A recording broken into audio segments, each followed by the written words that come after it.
Bonsoir et bienvenue à cette nouvelle édition de Direct. À l'heure actuelle, aux Émirats arabes unis, un événement important se tient et c'est le sommet mondial des gouvernements 2023. C'est un sommet qui a débuté, ou dont les travaux ont débuté aujourd'hui à Dubaï avec la participation du chef de l'État, le président Abdel Fattah el-Sisi, et environ 20 chefs d'État et de gouvernement et plus de 250 ministres et chefs d'organisations internationales et un nombre d'économistes et chefs d'entreprise. C'est un sommet qui regroupe les économistes et tous les acteurs et protagonistes de l'économie du monde. Il faut dire aussi que durant cette visite, le chef de l'État, le président Abdel Fattah el-Sisi, a tenu un entretien avec Son Altesse Cheikh Mohammed bin Zayed Al Nahyan et aussi Mohammed bin Rashid Al Maktoum. Aussi, une table ronde a eu lieu, une table ronde baptisée Table ronde des entreprises milliardaires en présence des responsables d'un certain nombre de grandes entreprises milliardaires émergentes dans les applications ou spécialisées dans les applications technologiques. Ça, c'est en ce qui concerne le premier volet de notre rencontre. Et le deuxième volet sera consacré à la texture et la filiature. Et dans ce sens, le chef de l'État, le Premier ministre, Dr Mustafa Madbouli, a entamé une visite dans la ville de Al-Mahalla Al-Kubra pour inspecter les projets de développement d'un certain nombre d'usines de filature et de tissage. Amorçons notre rencontre avec le sommet dont les travaux ont commencé aujourd'hui à Dubaï, le sommet mondial des gouvernements dont le slogan est « Façonner les futurs gouvernements ». Voyons les détails avec Yara Choucha. Le sommet mondial des gouvernements 2023 à Dubaï comprend plus de 110 sessions au cours desquelles plusieurs intervenants, leaders d'opinion, experts mondiaux et décideurs du monde entier partagent leurs visions et discutent d'idées et de stratégies pour l'avenir. Le sommet devra clôturer ses travaux le 15 février. Ont participé aux sessions le fondateur et président exécutif du Forum économique mondial, le professeur Klaus Schwab, la directrice générale du Fonds monétaire international, Kristalina Georgieva, la directrice générale de l'Organisation mondiale du commerce, le directeur général de l'Organisation mondiale de la santé, le secrétaire général de la Ligue arabe, le président de la Banque islamique de développement, le secrétaire général du CCG et le directeur général et le vice-président exécutif de la Société financière internationale. L'Agence internationale de l'énergie atomique et l'Organisation internationale du travail y participent également. Le sommet accueille également un groupe de scientifiques tels que l'économiste Esther Duflo et le chimiste Roger Kornberg, lauréat du prix Nobel. Le sommet mondial des gouvernements est devenu une plateforme de création et de mise en œuvre de projets novateurs tels que le musée du futur dont l'idée est née lors de l'édition 2014 du sommet. Le sommet mondial des gouvernements 2023 accueille une série de sessions de dialogue interactif autour de 6 thèmes principaux dont l'accélération du développement et de la gouvernance, l'avenir des sociétés et des soins de santé, l'exploration des frontières, la gouvernance de la résilience économique et de la connectivité, la conception des villes mondiales et la durabilité et la priorité à l'apprentissage et au travail. Les forums sont organisés en partenariat avec un certain nombre d'organisations internationales, d'institutions technologiques, de compagnies de premier plan et d'institutions sociales soucieuses de créer de nouvelles solutions aux défis auxquels le monde est confronté. Dans le cadre de l'édition actuelle du sommet mondial des gouvernements, 7 prix mondiaux seront décernés pour récompenser des ministres, des représentants du secteur privé, des innovateurs et des créateurs pour leur contribution exceptionnelle à la construction d'une société meilleure pour l'humanité.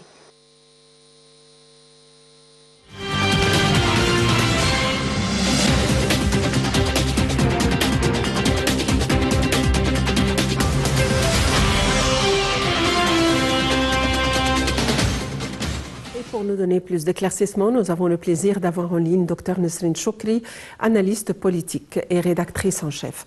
Dr Nesrine Choukri, bonsoir et bienvenue avec nous. Bonsoir. Le sommet s'intitule le sommet mondial des gouvernements 2023 et le slogan est « Façonner les futurs gouvernements ». D'abord, on aimerait en savoir plus sur la nature de ce sommet. Alors en fait, Ce sommet est surtout axé sur le fait de discuter le développement et l'avenir et de aussi être très ouvert à toutes les créativités ou les options qui peuvent véritablement réaliser un développement dans les différents pays du monde.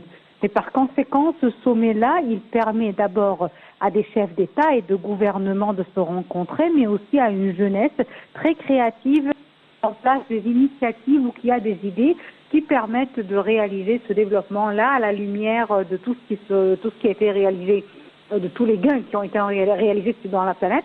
Déjà, parmi les réalisations et les idées qui sont nées de ce sommet, figure l'un des musées, un musée, je dirais, interactif et moderne. Donc, voilà, c'est ce qu'on peut dire de ce sommet-là. C'est un sommet qui regroupe des chefs d'entreprise, qui regroupe aussi des entreprises internationales et des représentants des gouvernements. C'est-à-dire, quel est l'objectif de ce lien? Pourquoi est-ce que ce sommet tient à regrouper les gouvernements et les entreprises internationales et les économistes?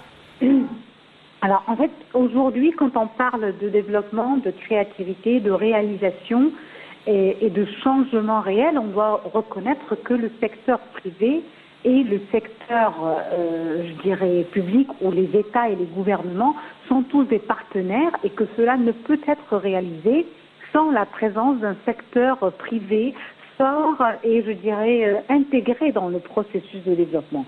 Et par conséquent, il est tout à fait ordinaire que les partenaires, les différents partenaires, s'installent autour d'une même table ronde, comme on l'a vu aujourd'hui, pour discuter des possibilités qu'on peut mettre en place pour réellement réaliser ce développement-là, ou réaliser un changement, ou façonner le futur comme ils ont bien voulu le dire. On parle aussi d'une table ronde et ça s'appelle la table des entreprises milliardaires émergentes dans le domaine de l'application technologique. En quoi consiste cette table ronde? Apparemment, nous avons perdu l'appel avec Dr Nesrine Chokri. En fait, et comme on l'a dit, en marge de la participation aux activités du sommet mondial des gouvernements aux Émirats arabes unis, le chef de l'État a tenu une table ronde et nous allons en savoir plus sur cette table ronde. Mais nous revenons à la rencontre que le chef de l'État a eue avec son Altesse, Cheikh Mohammed bin Zayed Al Nahyan, le chef de l'État, et aussi une rencontre avec Cheikh Mohammed bin Rashid Al Maktoum, gouverneur de Dubaï, Premier ministre et aussi ou l'adjoint du chef de l'État. Voyons les détails dans ce compte rendu de Salih Hamid et Yara Chouch. À son arrivée aux Émirats arabes unis, le président Abdel Fattah el-Sisi a été reçu par son Altesse Cheikh Mohammed bin Zayed. Les deux dirigeants se sont réunis dimanche soir et ont discuté de la confirmation et la spécificité des relations étroites égypto-émiraties qui se reflètent dans la coordination continue entre les deux pays frères, d'une manière qui aide à soutenir la stabilité des régions arabes et du Moyen-Orient. Le président a rencontré lundi Cheikh Mohammed bin Rashid Al Maktoum, vice-président, Premier ministre des Émirats arabes unis et souverain de Dubaï, qui affirmait le statut spécial dont jouissent l'Égypte et le peuple égyptien chez le peuple émirati, appréciant le rôle pionnier de l'Égypte dans la défense des causes arabes, les positions de la direction égyptienne et sa politique avisée au niveau national et international. La réunion a abordé la confirmation de la fierté des relations fraternelles et des liens historiques entre les deux pays et leurs deux peuples frères, notamment avec l'Émirat de Dubaï. Ce qui a reflété positivement l'intensité de la coordination mutuelle envers les questions de priorité, conduisant à la réalisation d'objectifs et d'intérêts communs pour les deux parties. Le président a de son côté affirmé que le progrès et la prospérité des Émirats arabes unis constituent une expérience de développement inspirante pour toute la région, exprimant sa gratitude pour l'invitation mention distinguée de l'Égypte en tant qu'invité d'honneur au sommet mondial des gouvernements. Par ailleurs, le président Al-Sisi a également rencontré Mme Kristalina Georgieva, directrice générale du Fonds monétaire international. La réunion a porté sur les aspects des relations entre l'Égypte et le FMI, notamment à la lumière du programme de coopération entre les deux parties pour achever le processus de la réforme économique égyptienne. Al-Sisi a apprécié la participation fructueuse et la coopération constructive entre le gouvernement égyptien et le FMI pour poursuivre la mise en œuvre du programme global de réforme économique, affirmant dans ce contexte la volonté de l'Égypte de continuer à renforcer les réformes structurelles liées aux politiques budgétaires et monétaires et de maximiser le rôle du secteur privé, ce qui contribue à créer un climat positif pour tous les investisseurs et les marchés financiers mondiaux sur l'économie égyptienne, ainsi qu'à améliorer les opportunités d'investissement et les larges perspectives qu'elle offre. Pour sa part, Mme Georgieva a salué la performance de l'économie égyptienne et sa capacité à résister et à absorber les répercussions négatives résultant de la pandémie du coronavirus et de la crise russo-ukrainienne, en tenant compte de la vision de développement que l'État égyptien cherche à poursuivre sous la direction du président Al-Sisi afin de continuer à évoluer les indicateurs globaux de l'économie égyptienne.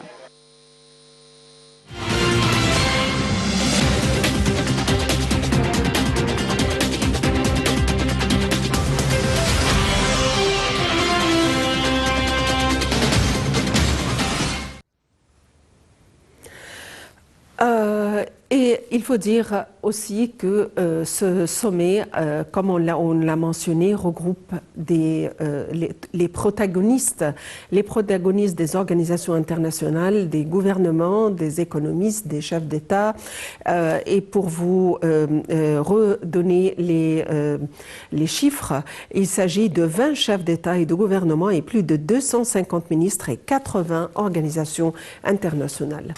En marge de sa participation aux activités du sommet mondial des gouvernements aux Émirats arabes unis, le président Abdel Fattah el-Sisi a participé aujourd'hui à une table ronde baptisée « Table ronde des entreprises milliardaires » en présence des responsables d'un certain nombre de grandes entreprises milliardaires émergentes dans les applications technologiques, l'intelligence artificielle, le commerce électronique et la gestion durable des ressources. Rappelons que le slogan de ce sommet est « Façonner les futurs gouvernements ». Encore une fois, Salih Hamed et Arachouch. Le président Abdel Fattah el-Sisi a participé lundi à la table ronde des entreprises milliardaires en marge de la participation aux activités du sommet mondial des gouvernements dans l'Émirat de Dubaï, en présence des responsables d'un certain nombre de grandes entreprises milliardaires émergentes dans les applications technologiques, l'intelligence artificielle, le commerce électronique et la gestion durable des ressources. Cette réunion a été témoin d'un dialogue ouvert avec des représentants d'entreprises qui ont exprimé leur intérêt à travailler en Égypte ou à développer leurs projets existants. De même, le président Al-Sisi a affirmé la volonté de l'Égypte de communiquer en permanence avec les investisseurs pour identifier les problèmes et les obstacles auxquels ils sont confrontés en travaillant pour les résoudre et les surmonter, soulignant l'importance du rôle du secteur privé, en particulier les start-up et les entrepreneurs en tant que locomotive du développement durable à travers les investissements et le transfert de connaissances, en particulier modernes et technologiques. À cet égard, les efforts de l'État pour attirer les investissements et encourager l'entrepreneuriat ont été passés en revue, en plus de discuter des perspectives de coopération et d'éventuels projets futurs entre l'Égypte et les participants des entreprises et des institutions, à la lumière du progrès réalisé au niveau de la réforme économique structurelle et la préparation de la structure législative et institutionnelle pour attirer davantage d'investissements étrangers en Égypte, en plus des ressources humaines et d'infrastructures qualifiées qui ont été modernisées et développées au cours des dernières années, en plus de diverses sources d'énergie et d'un énorme marché.